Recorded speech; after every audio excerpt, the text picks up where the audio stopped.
Welcome to the Bytecode. I'm your host Shafu, and today's episode is co-hosted by Philogy as well. Philogy, thanks for taking the time. Yeah, thanks for inviting me. I'm happy to be here and co-host. Okay.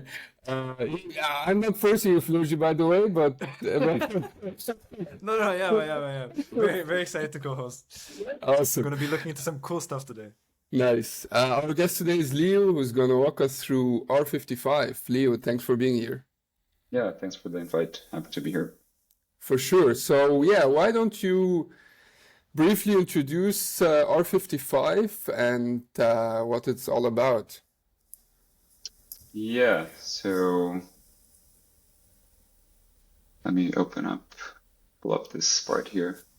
So the idea of R55 is to kind of add another execution environment to Ethereum smart contracts in a way, so that it's a new VM. It's basically adding a new VM to a client like Reth, for example, which would allow you to write programs in a completely different way or in a similar way, but just using a different VM other than the EVM. And this would allow people to also use different high-level front-end languages like Rust or, I don't know, maybe even C++, JavaScript, whatnot. I don't know exactly what else compiles to RISC-V these days, but yeah, and this has a certain set of pros and cons that we can talk about. But yeah, the idea is to basically have a RISC-V VM next to the EVM within the same Ethereum client. In this case, we use RVM. So, and the way this is built, you don't really have to change anything in Rest, for example, and you can just like spawn a client, and then your blockchain has support to like this dual smart contract layer that you can have EVM smart contracts, you can have like Rust / RISC-V smart contracts, and they can actually communicate with each other. Yeah, that's the gist. Yeah, Leo, maybe let's talk a little bit about RISC-V. You know, maybe introduce what RISC-V is as Yeah, so well. RISC-V is an open source instruction set architecture that's pretty popular right now for different reasons, and you can kind of see it as like a modern open source MIPS in a way. It's a very minimal instruction set, which is very handy, and I mean it's a RISC instruction set, so it's very small, and it's been used for like embedded systems and stuff for a while, and it has pretty good support from like the Rust ecosystem and LLVM, which makes it really nice to use as a target for different applications. And some of these applications are R55, for example, if you want to use it just basically as a VM. Or we see a lot in the ZK ecosystem. For example, we at Powder, we work with RISC-V from a zero knowledge VM perspective. And now there's a lot of ZK VMs out there that do use RISC-V as kind of like this tooling / intermediate language layer from Rust to like a ZK circuit type of thing. So it's just really nice to work with the instruction set, and it's both things at the same time. It's a small instruction set, so it's easy to write an interpreter for it. It's really easy to handle it. At the same time, there is a lot of really good tooling in the Rust ecosystem for RISC-V. So these two things together make it like a really pragmatic approach to use RISC-V for a bunch of different applications. Okay, I see. Well, okay, so to summarize, it's basically, okay, you can write Rust because Rust compiles into RISC-V, and then you basically have a RISC-V EVM that does the execution for you. No, it's not connected to EVM, so it's completely separated from EVM. It's more like in parallel to the EVM. So you don't go to the EVM at all. So you basically, the same way that REVM has an EVM interpreter that connects the instruction set that EVM has with host functions that connect to the blockchain and everything, you can do the same thing, but using RISC-V as a language, so to say, instead of the EVM. So instead of having the pipeline where we have like Solidity and Viper and Phi compiled to the EVM using EVM as a language, to express what the user wants at a high level, you're using a different language, the RISC-V language, with a certain set of host functions that the application decides what they want to do. And then you're going to use other languages, Rust, C, C++, whatnot, that has available tooling that compiles to RISC-V to do this execution in parallel to the EVM and not necessarily connected to the EVM. Connected in the sense of like you can have contracts communicate with each other via host functions, the same way that Solidity and Viper contracts can communicate, right? You could do the same thing, just in like inter VM as opposed to only inter contracts in the same VM. Okay. Okay, so I write my contracts in Rust. It gets compiled into RISC-V bytecode, and the RISC-V bytecode gets executed by r55. It gets executed by RVM or RETH with some modifications we made with r55. Okay. So is the architecture here similar to EOF, where basically you can have kind of like two VMs with like pretty distinct rule sets, but they can like still talk to each other, and they can still talk to the chain in terms of actually interacting. So it's not like RISC-V contracts can only talk to RISC-V contracts, but like a RISC-V contract could call into an Ethereum contract which does something else on another RISC-V protocol or RISC-V based like DeFi protocol, and then like they're all composable. So the contracts don't really care what the contract that they're communicating with are written in, right? So they only communicate via syscalls. And this is already true for the EVM, right? So if you go like a different abstraction, but if you have, in the end, it's all bytecode, right? So if you can have a Solidity contract communicate with the Viper contract, and they communicate via, let's say, the call opcode and using some sort of encoding, the usual ABI encoding for contract calls. And this still happens within the EVM, but it actually goes through host functions in the interpreter. So the call opcode, it's kind of like a syscall where you're saying, okay, go communicate with this contract. Here's a bunch of bytes that I want this contract to have. And it's a very similar thing, just an extension in a way, because you can have this RISC-V contract that says, well, I want you to call this contract, and just gives you an address and a bunch of bytes. And then the interpreter that has access to the host functions is just going to go and call that contract, and it's not going to care at all if that's a RISC-V contract or an EVM contract or whatever, as many VMs as you have in the client. And the idea is that this is already possible here. So the call opcode, like this call syscall, is not fully implemented, but the machinery is all there already in this experiment.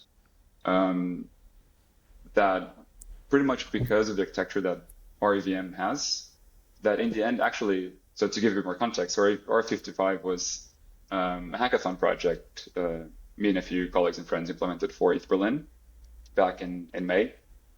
And after the hackathon, Dragon from REVM, he immediately pushed the pull request to R55, kind of making it better, because we actually patched REVM then to have a lot of the host functionalities we wanted to have with R55 syscalls connecting to Ethereum. But there was actually a way of doing this using REVM handlers or callbacks, I forgot how they're called, so that we didn't have to change REVM at all. We could write the whole functionality of the host functions outside of REVM and then just kind of inject it when using REVM. So the current version actually uses stock REVM, no changes at all. And that's due to REVM's architecture. So it's basically REVM plus an external module that does the RISC-V parts. And how was Arbitrum's hybrid environment called again? I think where they support EVM Stylus? and WASM, like EVM X. Stylus. Is that inspired? Is this inspired by it by any chance? Not necessarily inspired. I mean, I knew about it before, but it was mostly inspired by I wanted to have a different VM available in Ethereum.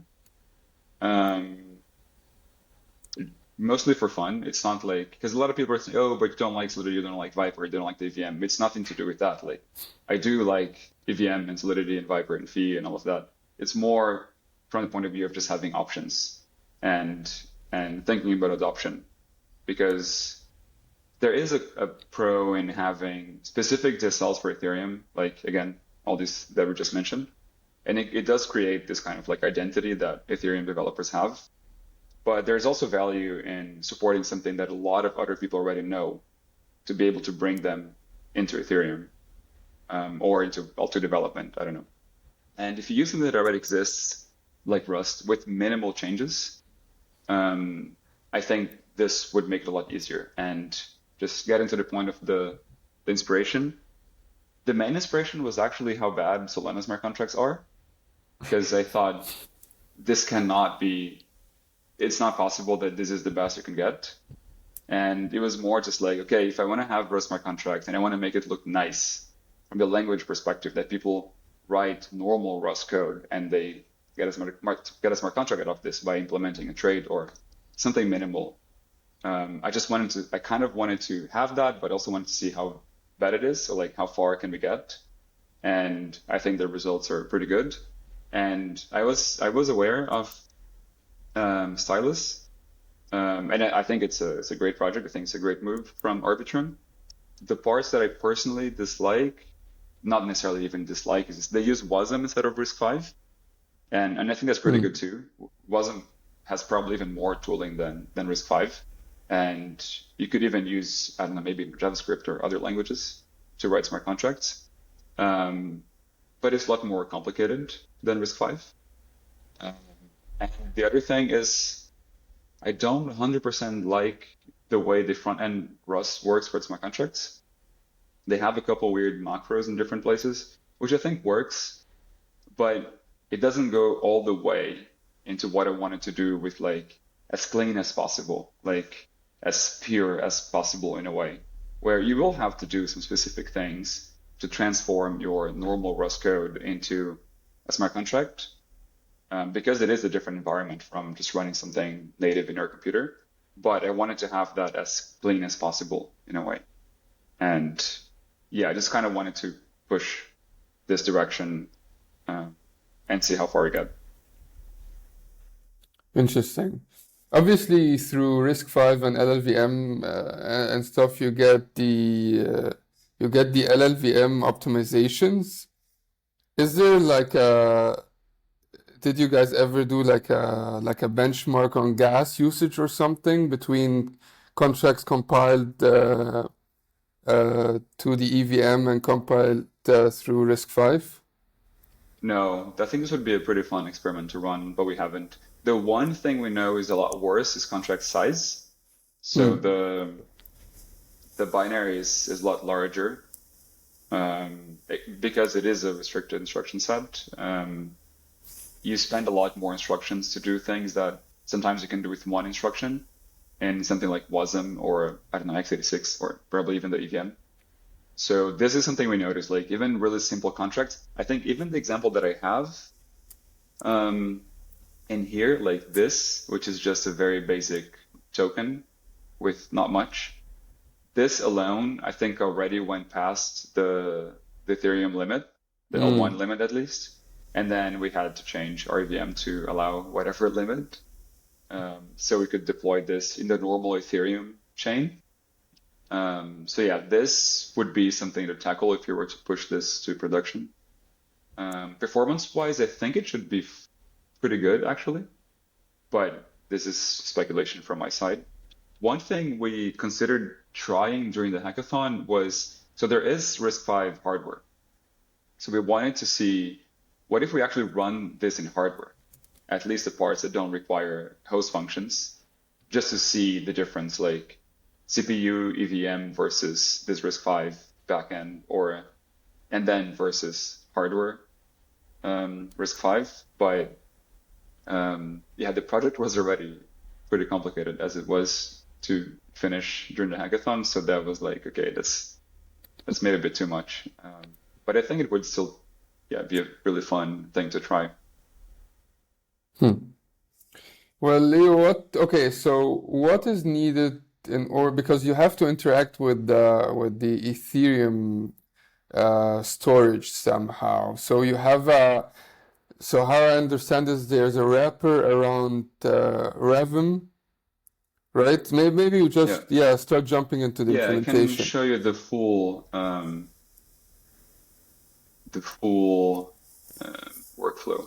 So basically, what we start with is a contract like this, and this will compile to RISC-V, which is just assembly, right? So if in EVM we also have assembly, right? You just compile it, you get a bunch of opcodes, and this is what goes on chain. And in the EVM, we don't really have the notion of syscalls. I mean, there's a precompile, which is the closest we have, which is you just call some contract and then you get some functionality, whereas syscalls usually it's like it's a single opcode where you give some parameters and then the host will decide what to do with that. And so RISC-V has an instruction for that. It's called eCall, environment call. And it doesn't really do anything on its own. It will probably just panic if you use some RISC-V interpreter and you have an eCall without a host because it doesn't know what to do with an eCall. It's an environment call. So usually, if you're using RISC-V for whatever reason, you have a host, which is what handles these eCalls. And so you're just running the code, the bytecode, you're just going through the bytecode, and then you see an eCall. This is the point where you inject your host functions. The interpreter needs to act as this glue between the bytecode being run and Ethereum, basically. And this is what happens inside RVM. So this here just gets compiled to some RISC-V bytecode. And the way this uses these host functions is via syscalls. And these syscalls are in here.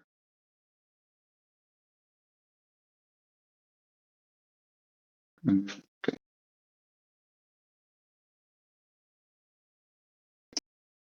Why is Firefox so slow right now? All right. Okay, so this crate actually only defines like the IDs of the syscalls we have. And the syscalls we're defining here are basically a few of the Ethereum specific instructions that RISC-V doesn't know they exist. So we have sload, store, call, revert, and return. And this is the Ethereum return, not like a exit thing. And this is just a convention. So RISC-V has 32 registers. One of them is called T0. And we use it for the argument that has the ID of the syscall. So these things are defined here. And then you have basically the layout of instructions. So we call eCall, and then eCall itself has no parameters. So it relies on the state of the other registers, of the registers, for the host to know what to do. So whenever an eCall is called, the host will check register T0 to see what you're trying to do. It's going to be one of these. And depending on which syscall you're trying to call, it will then check the A0 register, the A1 register, and so on, and then put the results back in some register just by convention, basically. And where this translation happens is in this runtime, I think. Real quick, so is this like the equivalent to EVM precompiles, basically, like these eCalls? Kinda. So the syscalls they're just like system syscalls, like the standard syscalls. Like in C, you just call a syscall, and then you will try to call the target syscall, right? And in the EVM, we don't really have the common notion of syscalls. The precompiles are the closest you have, but then you have to call into an address. It's a bit of a weirder thing because it will actually, make a call to a contract. Yeah, I see. Whereas here, you're relying on the interpreter, kind of shortcutting that. And you'll see that here we have the implementation of some of these syscalls. And in Rust, if you want to do an sload, you literally just call this function. And what this function will do is when it compiles from Rust to RISC-V, it will emit an equal instruction, passing the value, or like receiving the value in the A0 register, but first passing the key that you want to load from storage in the A0 register and putting the syscall sload ID in the register T0. So you're basically saying equal of T0, A0, and then the result's going to come in A0 again. So this is going to emit assembly that does that, basically. Actually, maybe run this at some point, but yeah. And that's where it stops, kind of. So it emits this equal. So you're not going to get any like Rust code or weird x86 or assembly code. You don't really have the implementation of an S-load. So what this Rust code compiles to is literally only this. It's a single assembly line. Mm-hmm. And now you're basically assuming that the host knows what to do when it sees this call.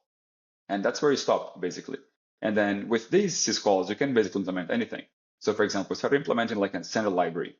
And here's a mapping defined in Rust that tries to have like a very naive implementation for the same behavior solidity, where when you do an S-load, you concatenate the storage slot of the state variable and the index, right? So you concatenate that, you hash it, and that's your actual storage slot for that index of the mapping. So this is doing the same thing, and you'll see that here it literally just calls S-load. But S-load is a syscall. So the abstraction goes like this. You have the syscalls that connect to the host, and then you have library functions that use the syscalls. And then finally, you have the mapping library, which is what the contract actually uses in here, right? So you have the mapping here, and everything is done automatically from here. And this is kind of like on the front end side. When you get to the actual integration into RIVM, so the first thing we need is a RISC-V interpreter. So something that has nothing to do with RIVM, has nothing to do with Reth or Ethereum. It will literally just go through the RISC-V bytecode and execute what's happening there. So it must have a memory, it must have the registers, and it just goes bytecode by bytecode, running it. And here we use a crate called, I think it's called, let me check that. Yeah, RVMU, which is RISC-V emulator. This is actually our fork.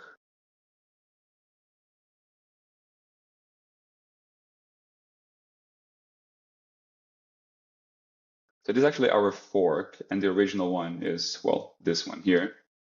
But the reason we forked it was basically to implement some glue code, because of course the original RVMU doesn't have the host extensions for equal, and we had to do some extra things. We forked it, was the easiest, and this is just a RISC-V interpreter. You run it, and if it sees an equal, it has like a callback that tells some handler to handle this equal. The final part here is the RISC-V, the RIVM integration, which should be here.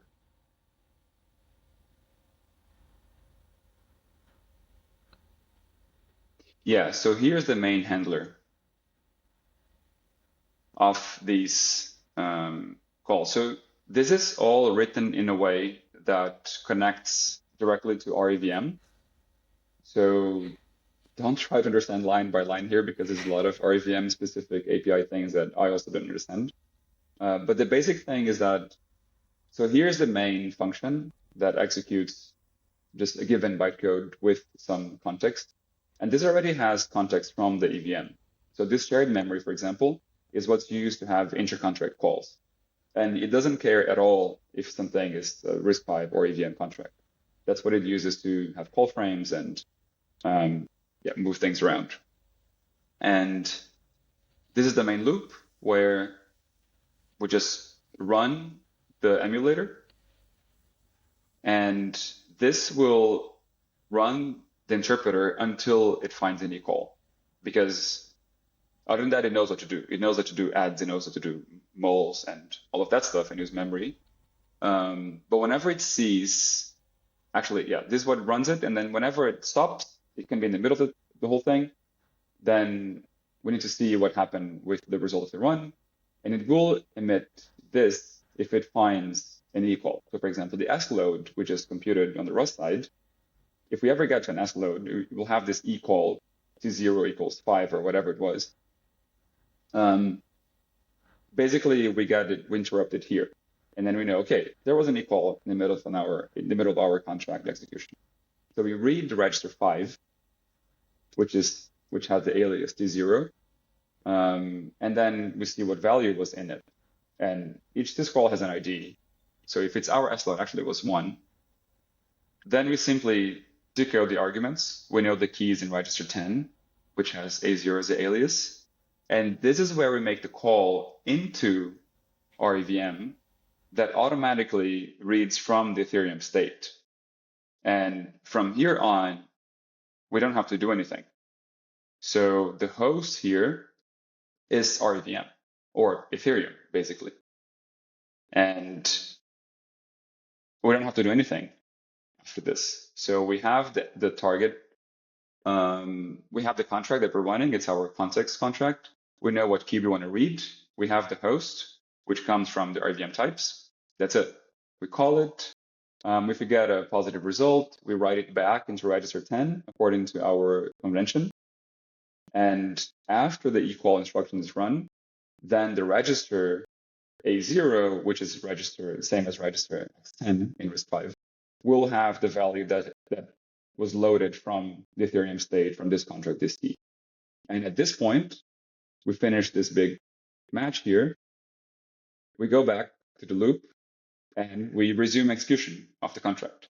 So this is the entire interpreter right here. I mean, of course, there's the whole basic interpreter in the RVEMU crate, but that's all very simple. It's have one file for memory, one file for registers, one file for execution. It could even be all in the same file.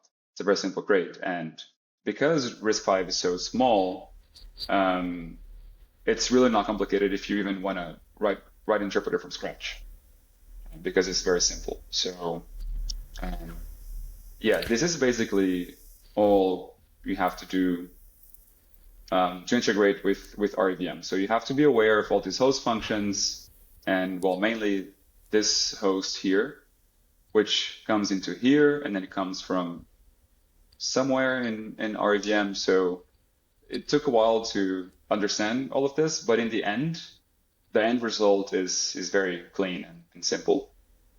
I'll stop here for questions. Yeah, this is much simpler than I would have expected it to be. Like in terms of plugging in the different things. Obviously, it seems like you need to know the intricacies of like the APIs to connect them. But it does seem, it does seem very doable. And like even the library you wrote, like the mapping as well, seemed like relatively like straightforward to do that. But like very, very cool to like see this all work together. So in terms of technical details, I don't have too many questions because everything makes sense. What about you, Shafu? Yeah, I'm actually curious okay, so this is the glue that makes the store and load happen. What about call data loading, for example, or stuff like that? Oh, it's all here. So this is what makes anything related to Ethereum happen. I mean, we did implement everything, of course, but like you see that here we have return handle and then sload and then store and then call and so on. So everything that's Ethereum specific would go in here. So this is Ethereum revert and then an Ethereum return. I think it was 0 actually. Yeah. So again, we only implemented a few, but anything that's Ethereum specific would basically go in here. Okay. So call data load. I think call data load was actually we had a special trick for call data load, which is so for Ethereum. When you deploy a contract, you have this weird transaction type that you run some code that returns the bytecode of the contract you're deploying, right? And that code is the runtime bytecode that's going to be called and run every time you call the contract. You don't have to follow the same strategy here, of course. You can design it however you want because it's something completely new. But in order to be able to reuse the same everything that's already out there, we did the same thing. So we have a deployment code that gets created from the constructor, and then the bytecode, and then this gets compiled into a RISC-V ELF binary, and then it gets appended. So that, sorry, we compile the runtime code into some RISC-V ELF binary that gets appended into the deployment code, which has a very simple main function that just loads the binary and returns it using the Ethereum syscall. And for the call data, what we did was actually, we didn't use an opcode for it. We rather use a syscall where we have a read-only region of memory that we specified here. And this is a linker script. That's not from us. This is a RISC-V linker script. And we basically added a read-only memory region for call data here. And this way you don't have to use the opcode call data. So it was just a kind of like a trick that allowed us to be a bit quicker, because so what happened in the hackathon, we were 4 people and we had 3 threads. So one was like the language stuff, like being able to compile this pure Rust to some RISC-V that kind of looks like Ethereum.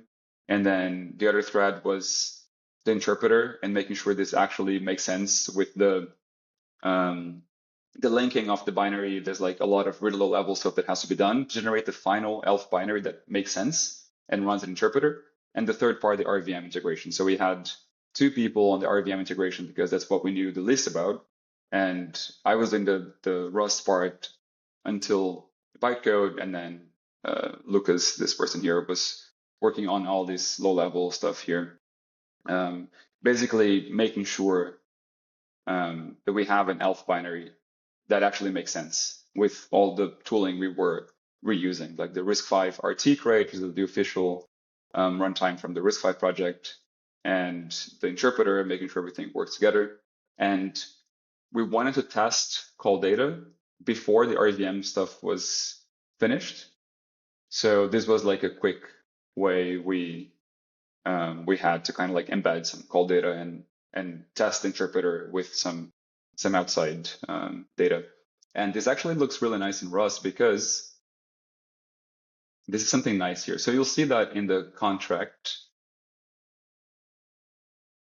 So the only magic things we have here, actually there's only one, this contract macro here, right? So what this macro does, it basically takes this implementation, and whichever function is pub here, it creates like it's similar to like in Solidity, you'd have public functions that actually are callable from the outside, right?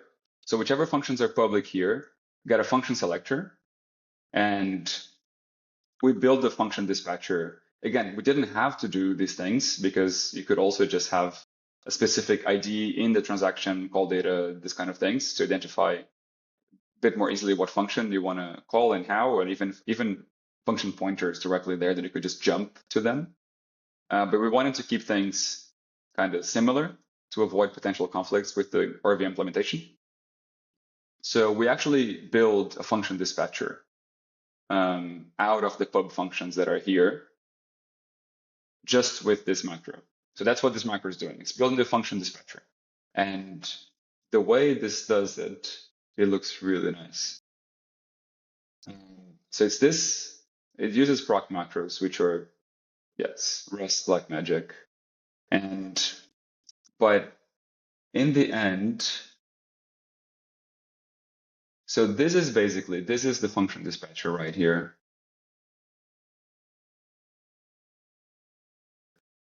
Wait, let me see what I wanted to show. Right, so this is what's building the function dispatcher. So we have the identifier, like the signature of the function. We have a selector that here is just like an incremental index. And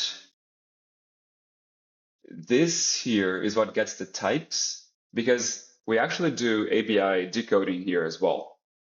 And the ABI decoding is done by taking the types of the function and then using Alloy that has, I forgot where it is now.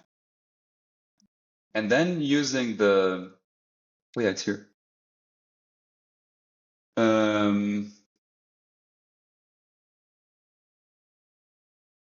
Sorry, I forgot where this was. Here. This is the nice thing. So we take the types of the function, and then we call ABI decode of Alloy you can basically make a generic tuple with these types, and then call ABI decode on this generic tuple with the bytes that you got, and that will basically ABI decode the call data and give you local variables with those values as well.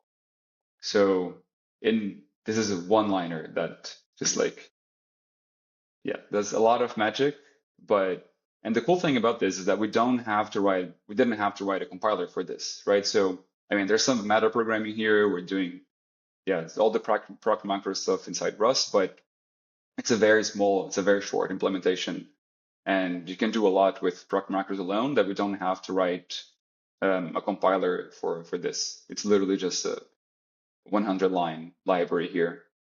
And this is the final runtime contract where this is an outer call. So this is every call to contract ends up here.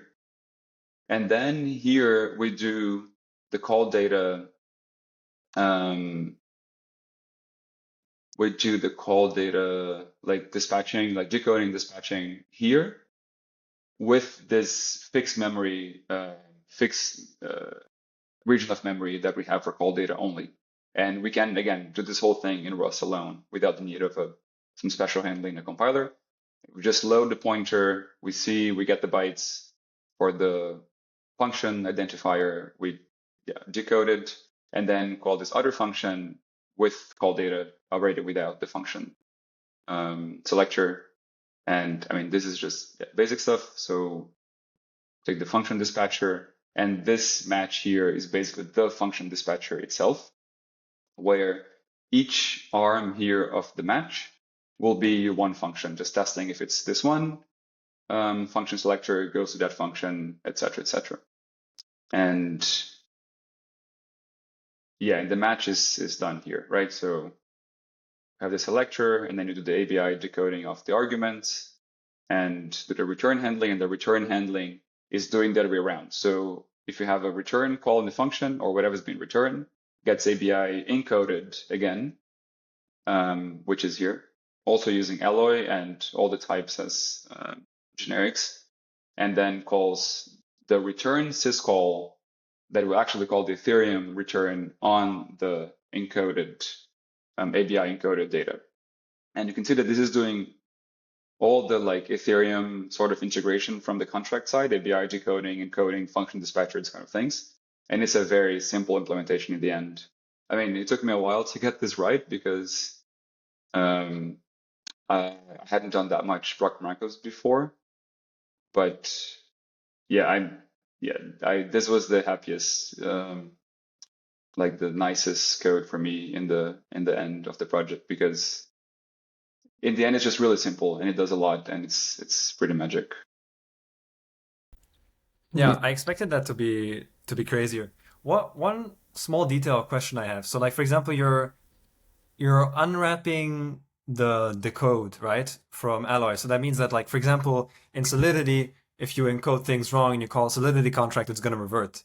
So on the Rust side, how do you connect the panic to the revert syscall, or I think how does that we work? have in the runtime we have that. Let me check, but it should be here.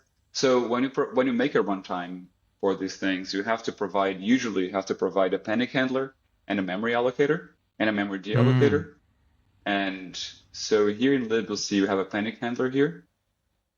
Oh, And I see. yeah, so here it just calls revert, but in the end, it calls revert, and revert is the Ethereum revert basically. Yeah. And we didn't implement revert with data, because for the weekend project it was whatever, Yeah, it's but a hackathon.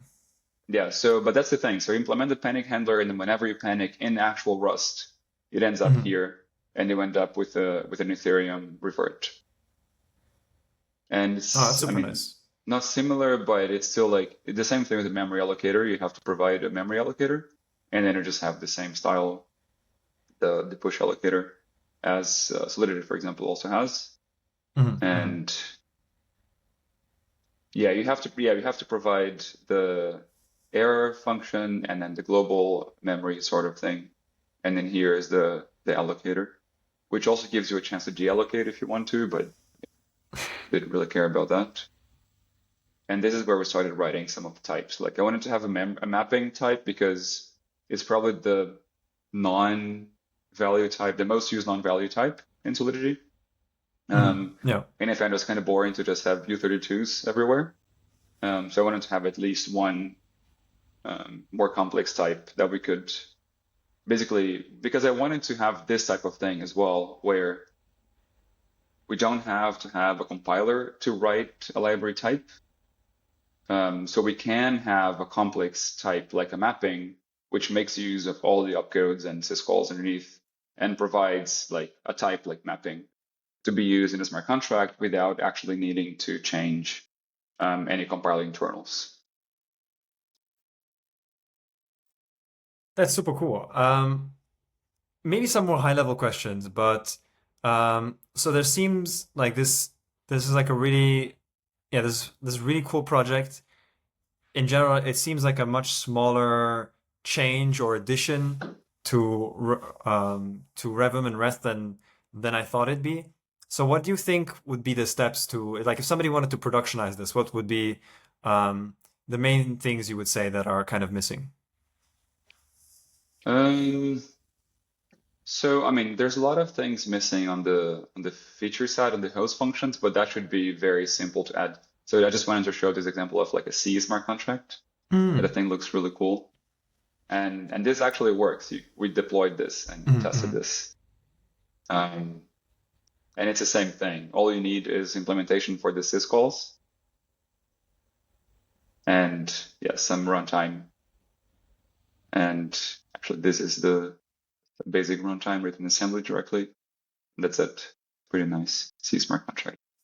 But yeah, so the RIVM integration. Wait, let me collapse these to know. Yeah, here. So if you go back here, so of course this is missing a lot of things, right? So all this is calls basically.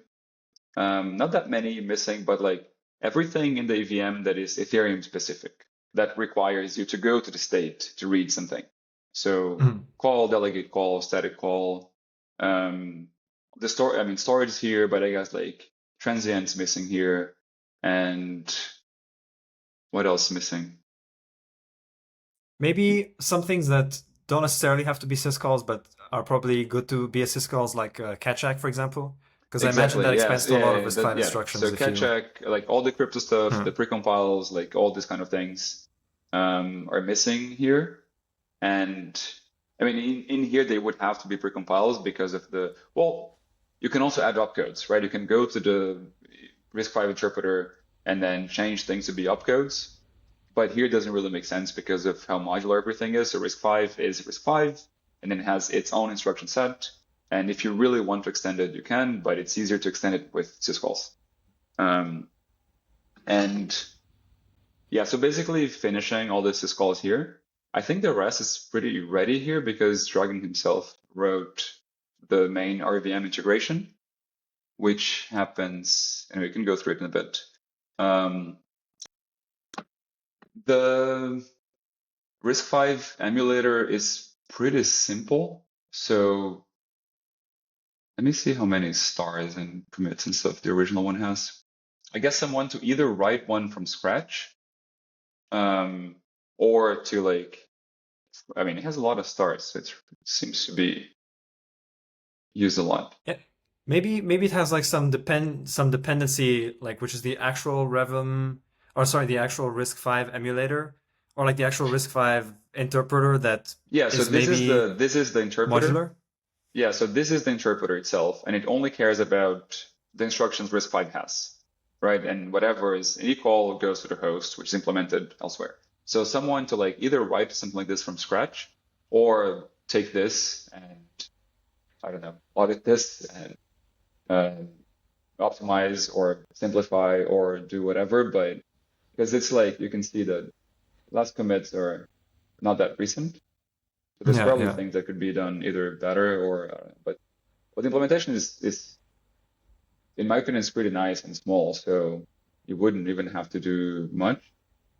So would you imagine this as like maybe it's like a plugin or extension you can add if you like deploy a rollup with what was it called, like conduit or something? So this would be like part of the OP stack where if you deployed a rollup, you could choose to say experiment and you would launch with this like hybrid environment, or would this be something that you potentially want to push for long term to actually be as part of the L1 execution environment? I mean, I think L1's not happening, but if you have it in REST, for example, then any chain could choose to enable this at any time, right? And George's, I mean, he said he wanted to, he's looking for someone to actually productionize this. Not necessarily R55 itself. We don't really need to reuse the same code, but from this project, we learned a lot, and we basically know what's required to do this and how. A lot of the code can be reused, but it doesn't have to. It's also not that much code in itself, so that people could actually write this from scratch. But if anyone is interested in working on this in production inside REST, I'm sure they would be happy to fund someone to work on this. And yeah, as an answer to your first question, again, if you have this inside REST, then if you're using REST, you could just go enable this, right? I don't really know how the packaging is done for this kind of like external plugins or helpers, but I'm sure it's not that complicated given the state of our code itself. And so yeah, you'd have to either write an interpreter from scratch or clean up this one, then extend this kind of library. If you want to have the same functionalities as Solidity, for example, then yeah, basically write more of these types and optimize them, which I think would be a pretty fun work. The integration requires a little bit more work because we have this linker script that kind of decides a convention of what the bytecode looks like. And again, it is pretty specific, pretty low level code, but again, this was done for a hackathon project, so there's probably some improvements you can make on just the low level binary and what it looks like. Yeah, so interpreter, like basic interpreter, more syscalls, RVM/REST integration. Yeah, this is linker work that has to be kind of made a bit safer, a bit more robust, I guess. And on the front end side, yeah, more libraries. And also, yeah, again, we copied the way the function dispatcher and this kind of things work with Solidity, but you could also do it differently, right? So we do have, this is the deployment entry point, for example, which compiles requires the runtime version of the contract to have been compiled, and then prepends its bytecode at the end here. You can see that even the deployment was done in Rust.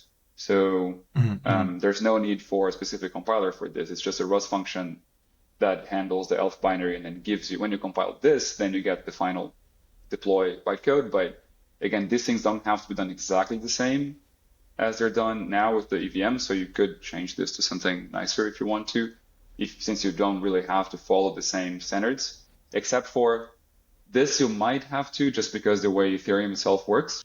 So unless you also want to change like transaction types and the way these kind of things work, you'd probably be better off keeping it this way. But like function dispatcher is something you don't really have to keep, because that's a Solidity convention, right? So ABI encoding you would have to if you want to have communication between EVM and RISC-V contracts, but that's already implemented.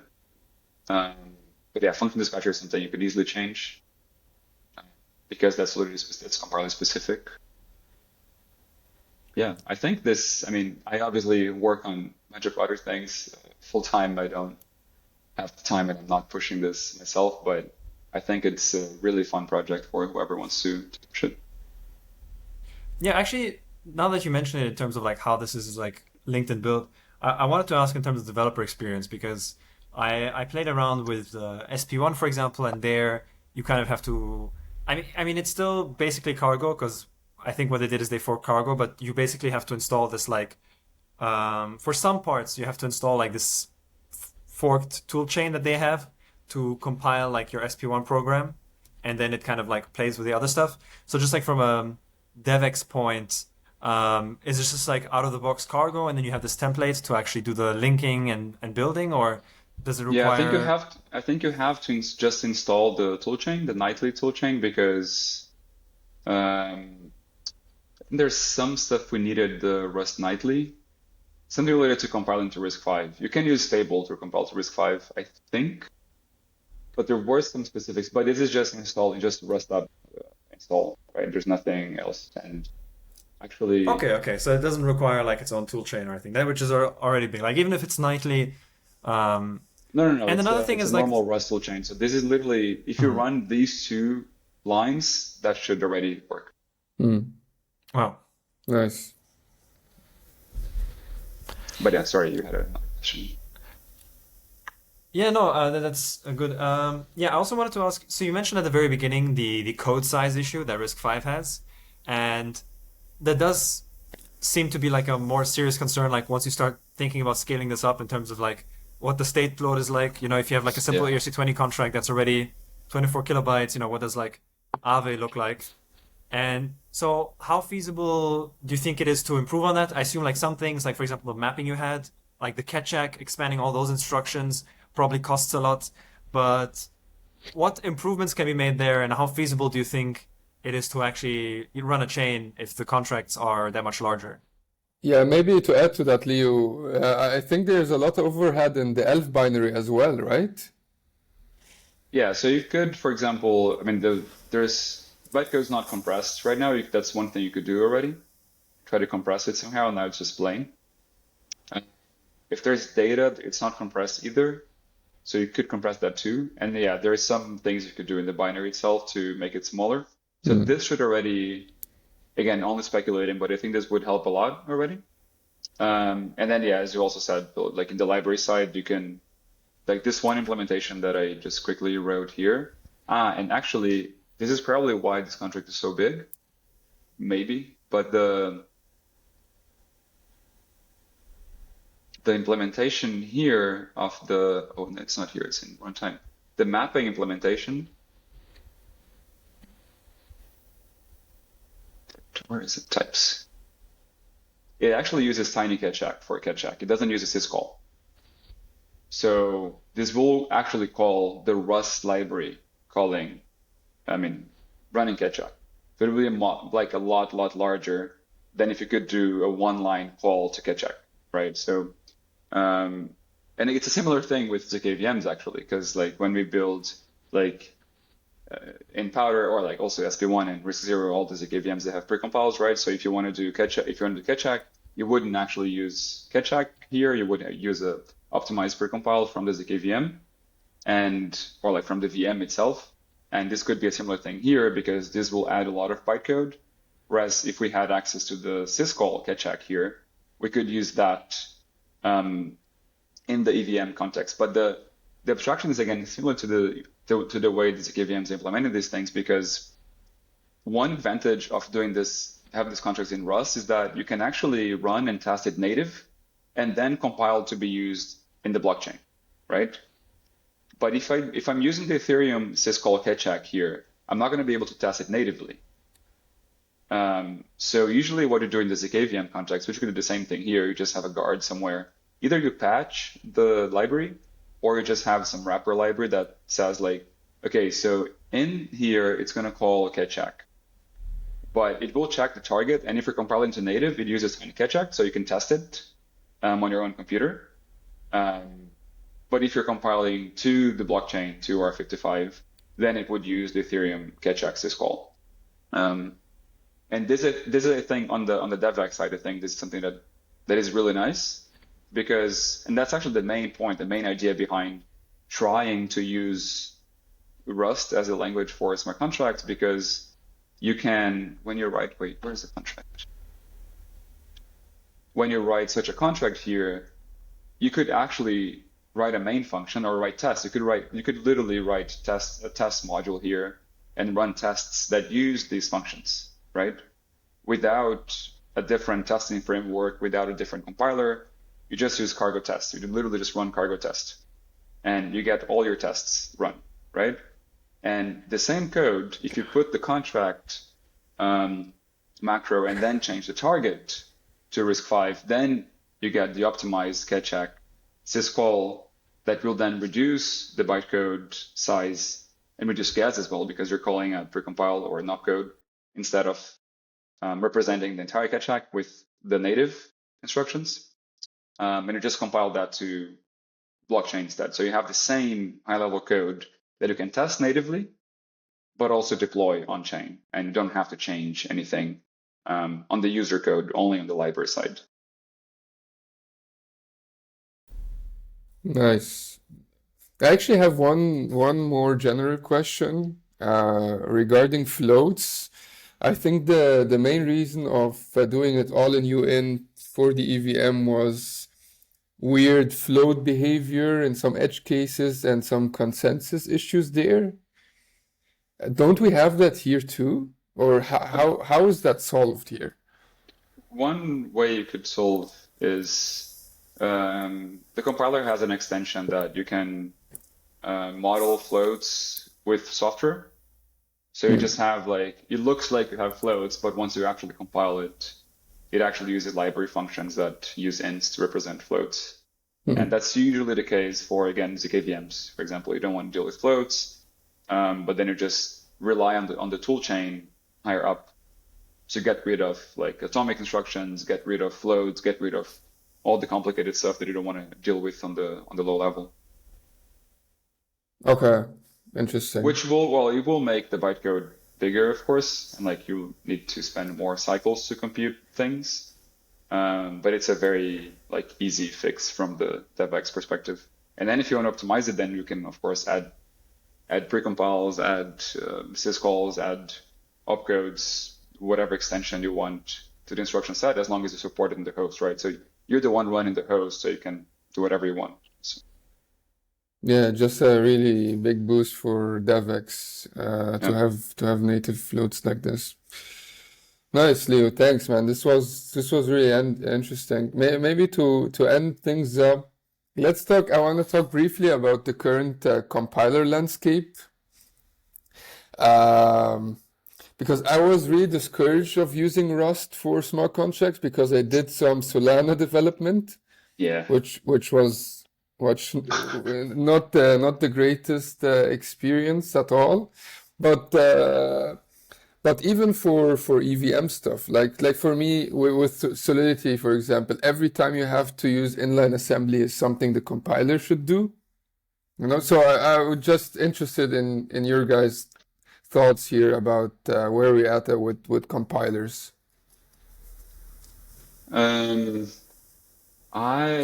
I'm not too informed on the current state of Solidity, Viper, and Phi, for example.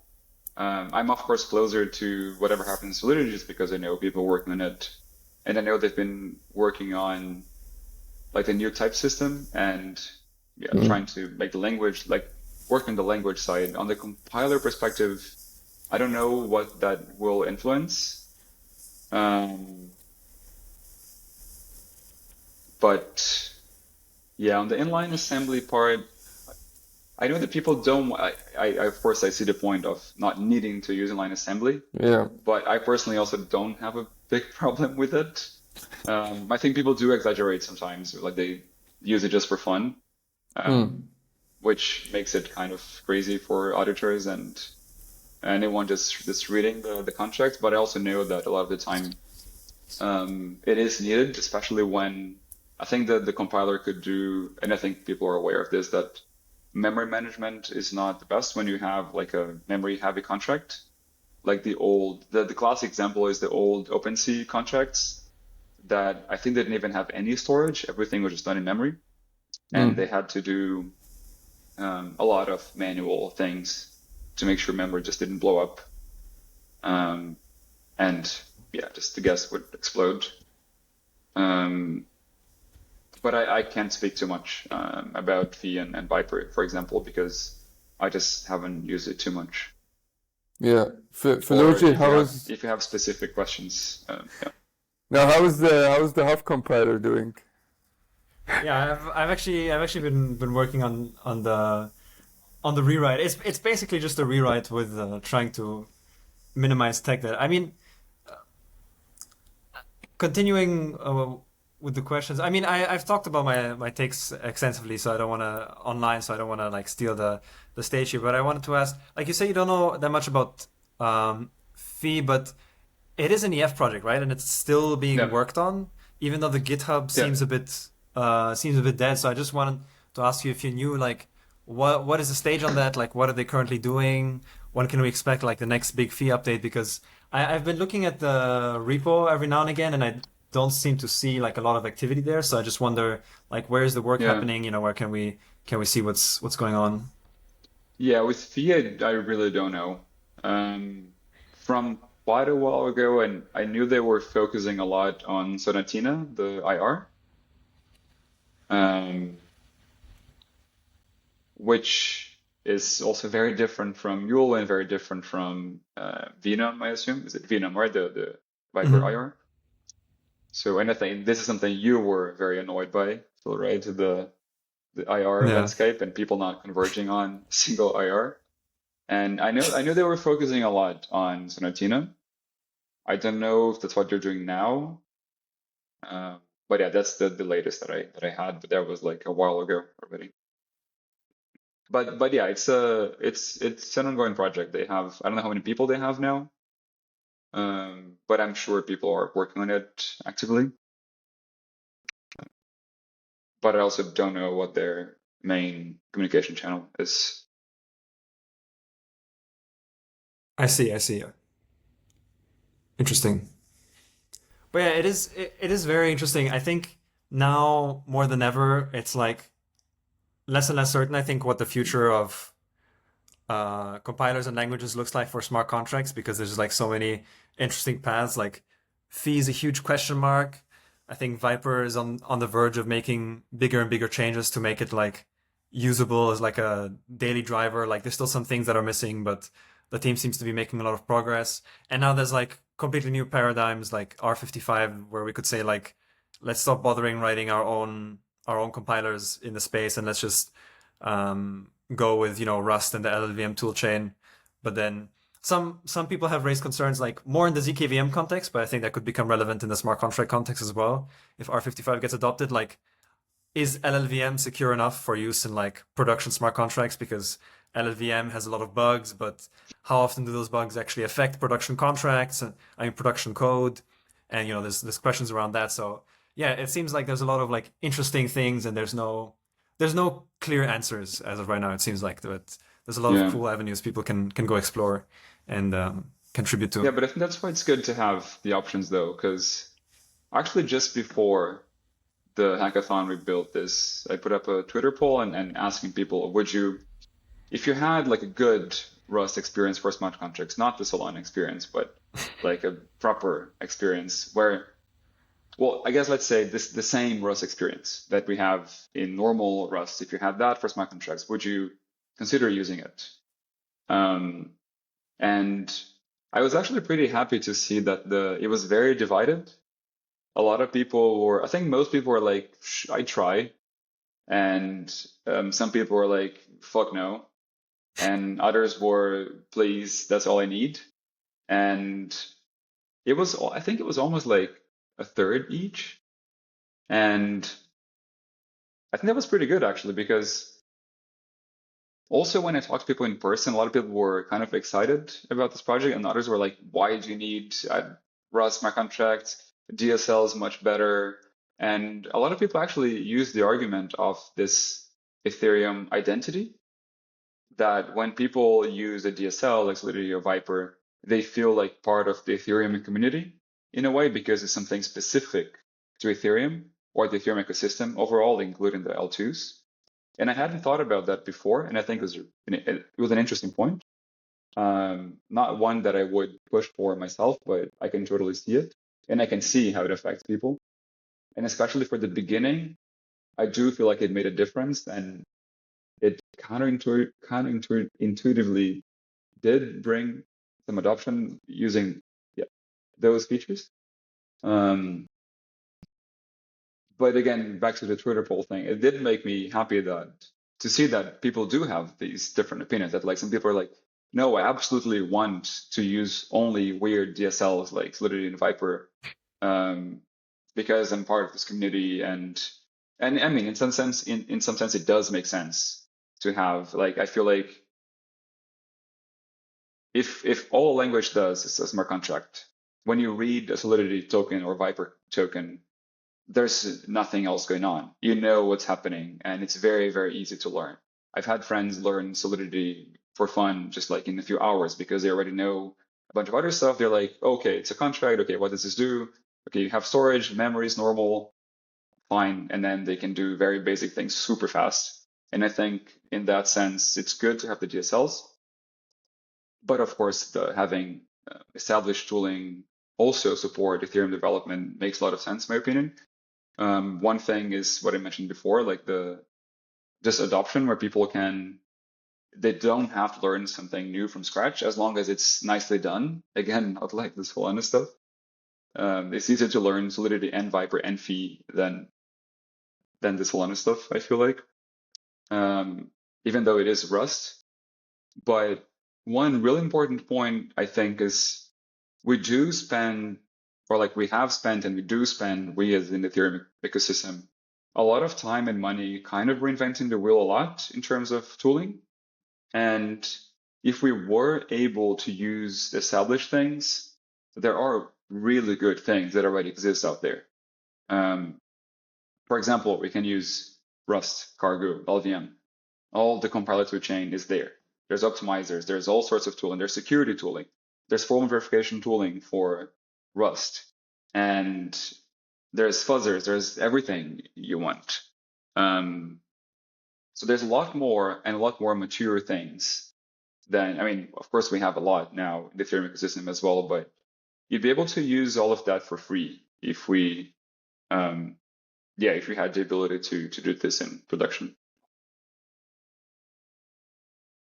Yeah, I think that's honestly the biggest argument for me as well for this is like, one, there's like lower cost for devs because like if you learn Rust, well, you're learning Rust, right? If you want to leave ETH again, like you're not so tied down, but also you learn skills that are more broad. And then, yeah, we don't have to rebuild the libraries, don't have to rebuild the tooling. And also, it saves up a lot of grant money and, talented engineers to potentially work on other parts of the stack and the ecosystem that could also definitely benefit from things. But yeah, then again, like having our own native DSLs has benefits too. So yeah, very, very excited to see where this stuff goes. And this is a very interesting project. Nice. Well, Leo, this was super interesting. Thanks for your presentation. Philogy, thanks for co-hosting this for me. I hope you had fun too. Yeah, this is actually very, very cool to dive in and see the details. Yeah. Nice. Yeah, thanks for all the questions. This was a pretty nice discussion. For sure. So I'm gonna put the repository down in the description below. If you wanna contribute, please go ahead. I don't think are there any open issues or something for a first contributor? No, I don't think so. Okay, just jump into the code, create a pull request, Yeah, and this if it's is- good, they will merge it. Yeah, Awesome, guys. Thank you very much. And Thank you. I see you guys in the next one. Bye bye. bye-bye. Bye bye.